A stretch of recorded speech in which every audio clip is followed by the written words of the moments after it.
I'm Joanna Simpson here at QuantMinds International in London. Joining me now is Alexander Sokol, Founder, Executive Chairman and Head of Quant Research at CompatibL. Thank you very much for joining me today. Thank you. So what prompted you to organise the hackathon on quantitative finance here at QuantMinds International, and what were your impressions of it? Yeah, so we wanted to see what people to see for themselves what this amazing technology can do for them in a practical setting, where they don't listening to the presentation, but actually doing something.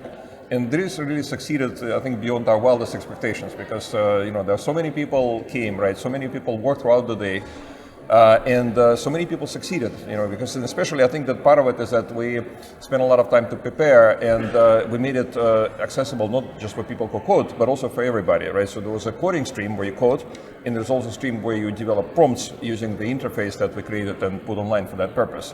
And we're glad we did, because so many people were able to participate who normally don't program, but they're able to see exactly what you have to do to use this tool successfully.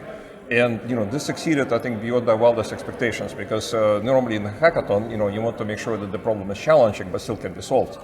And almost every participant was able to more than double the success rate of this initial basic prompt that we put in. And by the end, it was working twice better for everybody. And some people achieved like 90-95% success rate, which normally would be considered something that a software development team has to accomplish, let's say, in a week, right? But they've been able to do it in a day. So through experiencing this directly, what were some of the most innovative or promising projects or solutions that emerged from the hackathon? And could they be applied in quantitative finance? Yes, absolutely. In fact, we centered hackathon on two streams, which are both we think very relevant to quant finance. In fact, this was kind of a simplified version of the same thing that our product does and what my presentation was about, right? And the two things that, first one was model governance.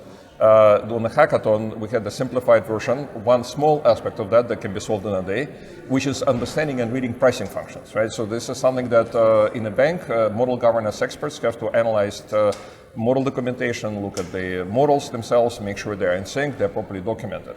So the task was to understand the pricing function and have AI detect what instrument it is and detect its parameters and verify that the pricing code was correct. And then this was one stream. And second stream was a term sheet comprehension. There are many instruments in the financial industry, like offering memorandum, structured notes, confirmations that involve a very complex, unstructured way to describe something very precise, right? So in other words, there is an instrument which is precise, right? That's a sequence of cash flows that go between two parties. But every bank has a different template of how it's formalized, right? Some banks describe it in one way, other banks describe it in a totally different way. So we had a selection of publicly available term sheets from EDGAR, which is a Security and Exchange Commission database for public filings. And the participants instructed large language models to analyze and extract parameters from these documents. And likewise, everybody was so successful, and just amazing, that they succeeded beyond our wildest dreams. No, that's great. And you mentioned your presentation there, which was model governance and document comprehension AI product. What reception did it receive from the quantitative finance community? Yeah, I think it was very, very positive reception, and we very freely share the concept and technology behind it. So we have a software product that we're offering to our clients, but also we're talking about how we build it, exactly what it takes to build it, because we'd like the community, at large to benefit. We'd like everybody to use these tools. I think that's just it's a tide lifts all boats. And we would like everybody, even our competitors, to adopt these tools, because I think that's where the industry should be heading. And what prompted the development of this AI Co-Pilot? What was the underlying rationale for addressing model governance and document comprehension in the financial industry? And so we wanted to understand, as a firm, where exactly, we can use these tools to benefit our clients and the industry. And I think that there's so much hype around it, but also, with this hype, sometimes people just try to do something that these tools are either not ready to do, or it's just a bad idea. Like, for example, as a financial professionals, we don't want to rely on ChatGPT to give us investment advice, right? This is not what our clients would expect us to do. So, we try to find something where a sweet spot at the intersection of our industry, specialized knowledge in our industry and language, right? And we identified two areas.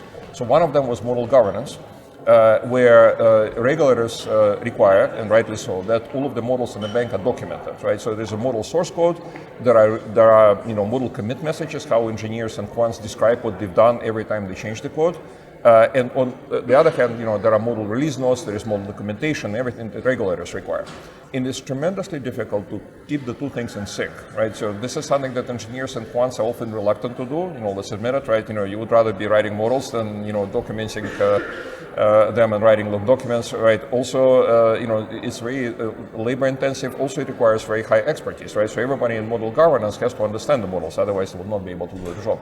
So we felt that there is so much effort is going in, and this project takes so long that this is where the industry can benefit from AI-based automation.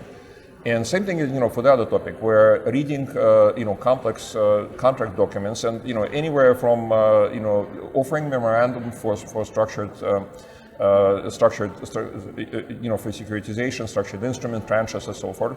Also, structured notes reading, for example, a party pays another party a coupon based on equity appreciation with barriers, all kinds of instrument parameters. So this is something that we felt that like two areas where language intersects with finance, where we normally are used to precision in describing our trading, describing our risk. So here we have something that has to be interpreted with precision, but based on natural language. And this is exactly what these types of tools help. And we found that with the adoption of these tools, we accelerate tremendously. And literally, from the project goes from let's say 6 months, it can do the same thing in 1 month. But also we make the job of people who do it more enjoyable, because instead of reading hundreds and hundreds of pages of documents and marking them up, they're now working with a co-pilot, where essentially they're instructing and inspecting the work of the co-pilot and making some adjustments. And all of the bulk and work that really people hate to do, is now done by the machine. And would you share some of your success stories or client testimonials that highlight the positive impact of your AI co-pilot on their goals and operations? Yeah, absolutely. So, one of the projects that, I think was really demonstrated the potential of this technology is when in a bank, there was a transition to a new trading system, and this trading system had a different format for the trades. Right, so there was a set of term sheets, natural language documents describing the trades, which were then keyed in and captured in the old system. Now they have to capture it in the new system. Now every software engineer, I know that this is maybe seems simple, but actually it's not, because every system has a different way to describe the same feature of the trade. Right, sometimes you enter the swap with two separate legs, sometimes it's one leg, you say fixed floating fields, right, etc. So in so many cases you have doubt, right, so the trade was keyed in this way, but how can it be keyed in here, right, and also like what was the original document saying?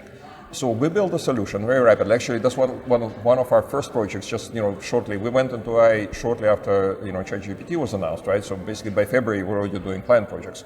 And one of the first projects was that we taught AI to read the old trade capture, the original document, and produce the new trade capture, right, for validation by humans. And this was, it turns out to be actually in some way much easier than we thought, right? We thought that it will take, months and months and months in doing it, and it turns out that these models are good, that really they required very little adjustment. So that's one thing, example. And the other one is, again, my favorite is model governance, because I'm a quant, right? So, I